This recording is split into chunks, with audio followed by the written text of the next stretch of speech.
Ultrasound features of adenomyosis. We will look at the direct and indirect ultrasound signs of adenomyosis. The learning objective, therefore, is to identify the direct and indirect ultrasound signs of adenomyosis.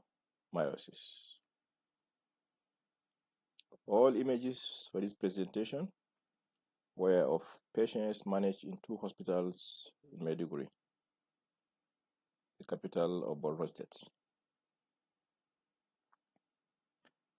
The description of the direct and indirect signs of adenomyosis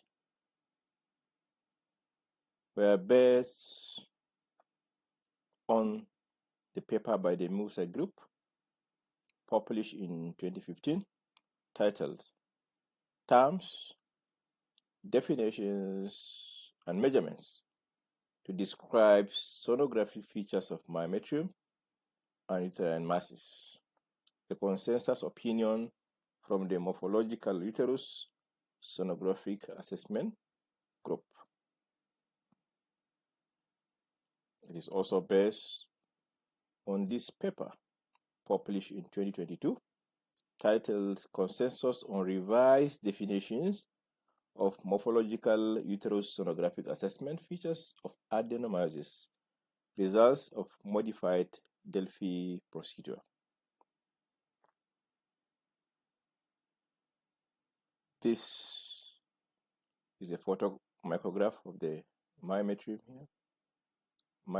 here, and we can see endometrial glands and stroma invading the myometrium. So adenomyosis is presence of endometrial glands and stroma in the myometrium at least 2.5 millimeters from the endometrial basal layer. This is from the Musa Group. Uterine cavity, endometrium, inner myometrium, also called the junctional zone, middle myometrium, the vascular arcades, which delineates or separates or the boundary between the outer myometrium and the middle myometrium. And here in blue is the serosa. So on transvaginal image, here you can see the endometrium, secretory endometrium here, not the hypoechoic area just beneath the endometrium. This is the inner myometrium or the junctional zone. Here you have the arcuate vessel representing the vascular arcade here. So this arcuate vessel is the boundary between the outer myometrium and the middle myometrium.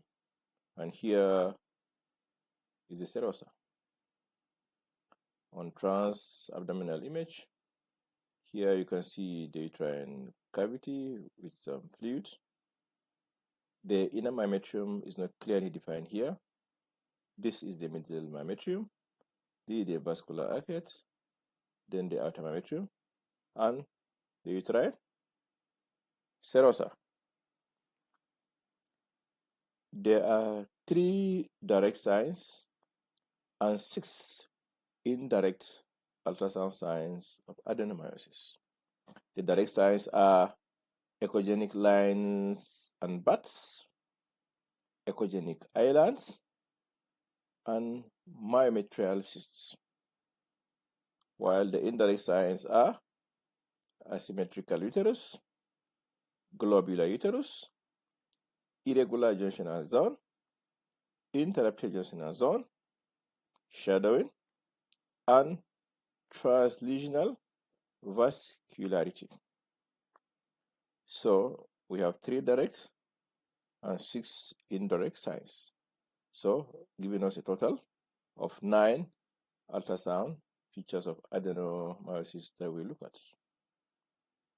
These are the 3 direct features, or let's call it the primary or pathognomonic features of adenomyosis: myometrial cysts, hyperechogenic islands, as can be seen here from this MUSA group, and echogenic subendometrial lines and buds. Echogenic subendometrial lines and buds. Lines and buds. The first direct sign: myometrial cysts. The suggested revised definition is rounded or oval cystic spaces of any size within the myometrium. These are what we have: rounded or oval cystic spaces of any size within the myometrium. Remember, as a rule of thumb, color Doppler should be used to differentiate between blood vessels and myometrial cysts. This is another case with multiple myometrial cysts. And here, note that the line actually communicates with the endometrial cavity. The second direct sign is hyperechoic islands. And hyperechoic islands, based on the suggested revised definition, are hyperechoic areas within the myometrium that have no connection with the endometrium. No minimum distance, no minimum number. They may be regular, irregular, or ill-defined. So, these are hyperechoic islands.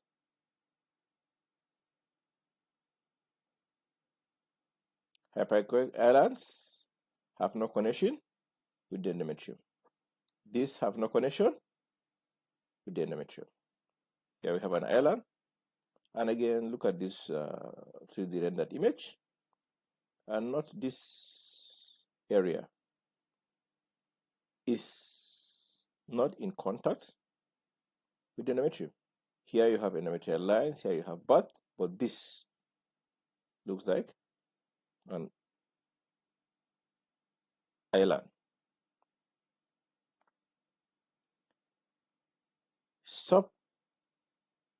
Subendometrial lines and buds. There is no suggested revised definition. But the consensus statement is that, as a rule of thumb, any form of invasion of the endometrial tissue into the myometrium is a feature of adenomyosis, even if its appearance is not that of lines or buds.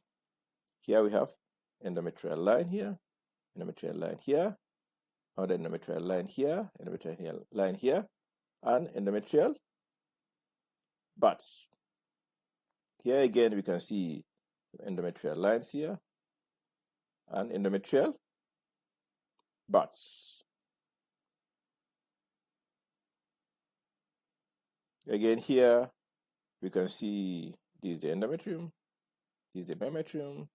You can see infiltration of the myometrium by the endometrium here. So this is an endometrial bud, and again another endometrial bud. Again, subendometrial buds.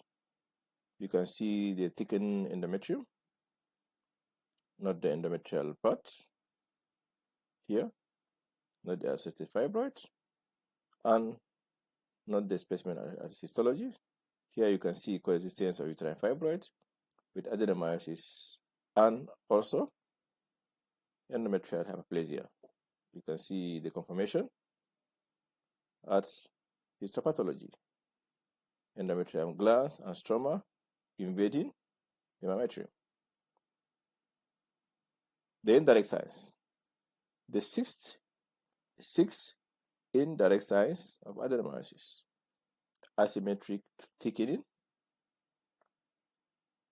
fan-shaped shadowing, globular uterus, transdigital vascularity, irregular junctional zone, and interrupted junctional zone. Asymmetric thickening. The suggested revised definition: as a rule of thumb only, asymmetrical thickening is present when the difference in thickness between the anterior and posterior myometrial walls exceeds 5 millimeters, or when the ratio between the anterior and posterior wall thickness is well above or well below 1. Now you can see that this uterus has multiple features of adenomyosis, but here our interest is the asymmetric thickening. So not the thickening of the anterior and posterior walls. The measurement should include the inner myometrium, or what others call the junctional zone, but not the endometrium. Globular uterus. Suggested definition: globular uterus is present when the myometrial serosa diverges from the cervix in at least 2 directions, anterior, posterior, lateral, instead of following a trajectory parallel to the endometrium, and measured dimensions, length, width, and depth of the uterine corpus are approximately equal. This results in a typical spherical shape of a globular uterus. Now, not the tracing here.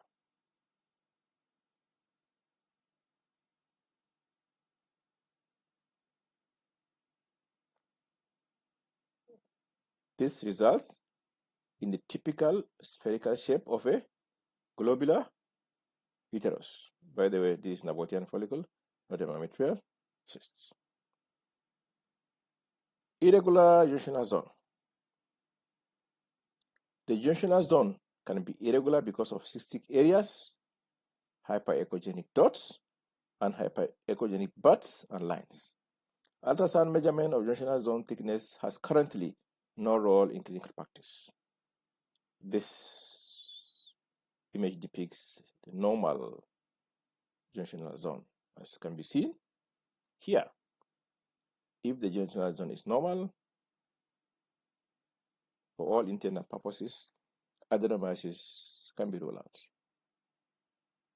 Here, not the presence of buds and lines crossing the junctional zone.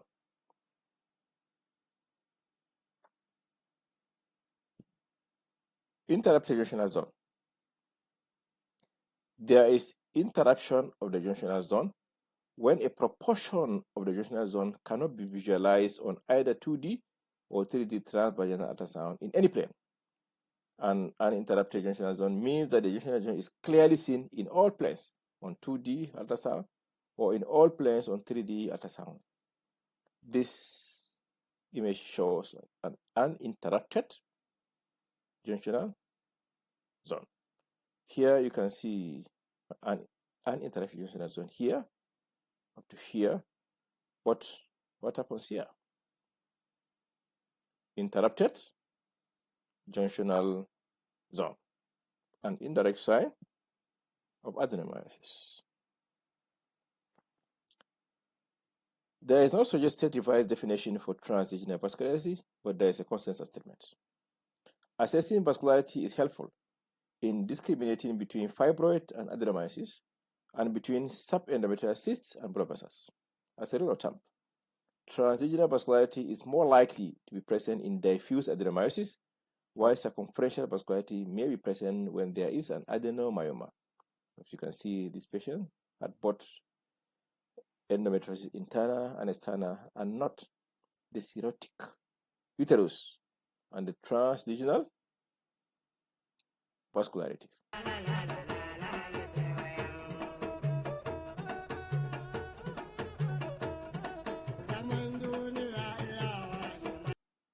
This is another case depicting transdigital vascularity, not the multiple features of adenomyosis in this patient. And this is the cinder loop showing the transdigital vascularity in the same patient. This is another patient with suspected adenomyosis showing transdigital vascularity.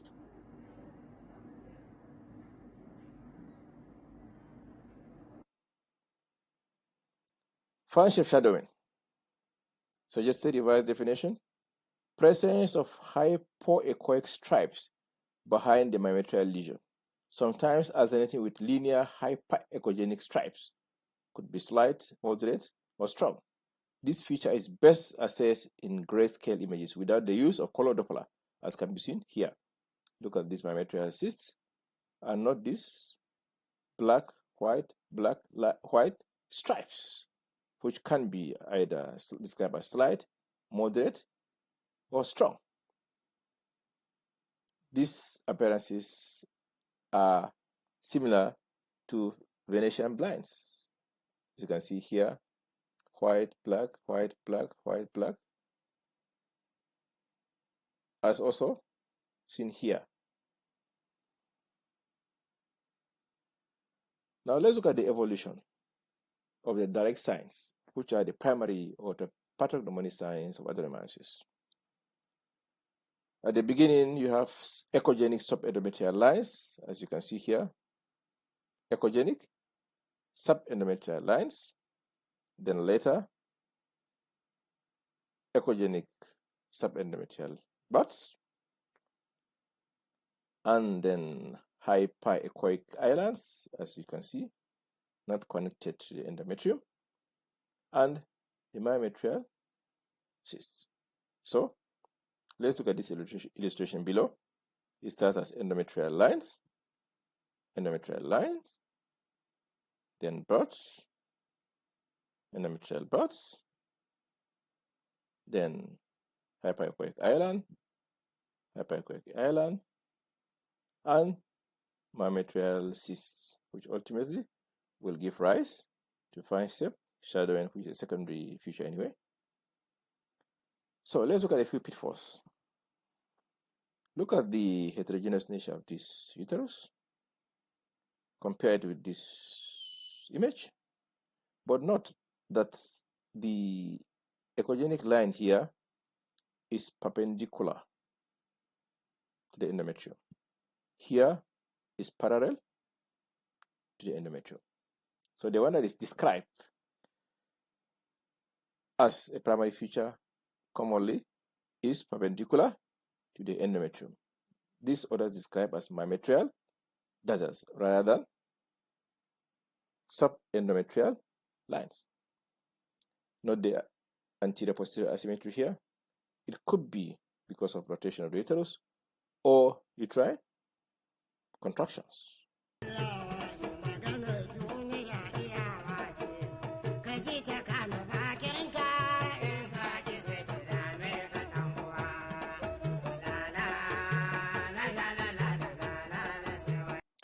Fibroid typically shows circumferential vascularity as depicted here and here.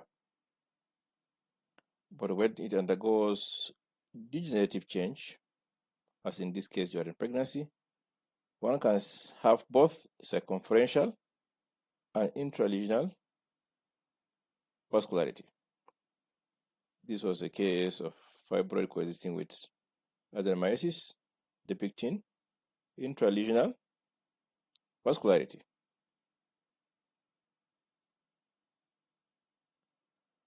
This was a 49-year-old who was diagnosed with cis adenoma and was counseled for TAR-BSO. I did not suspect adenomyosis during the ultrasound scan, but the histology report showed adenomyosis. So when I reviewed the image, this was what I observed.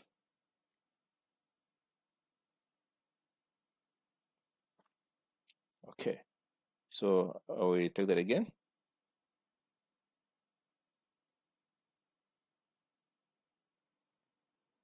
So you can see that the saline has trickled in to the myometrium because of the presence of what Verma et al. In 2009 described as endometrial crack. So this is also a feature of adenomyosis.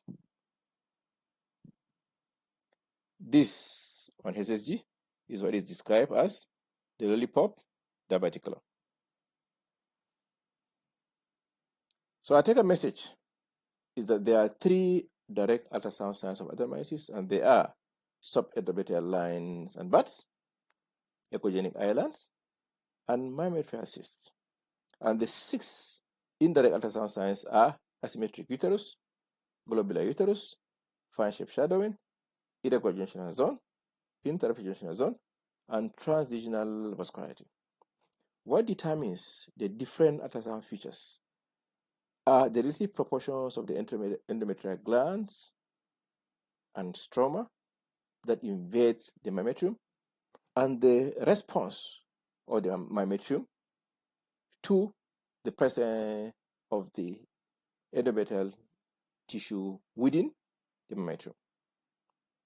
It's important to always correlate the clinical presentation of the patients with ultrasound signs of adenomyosis. Thank you for listening.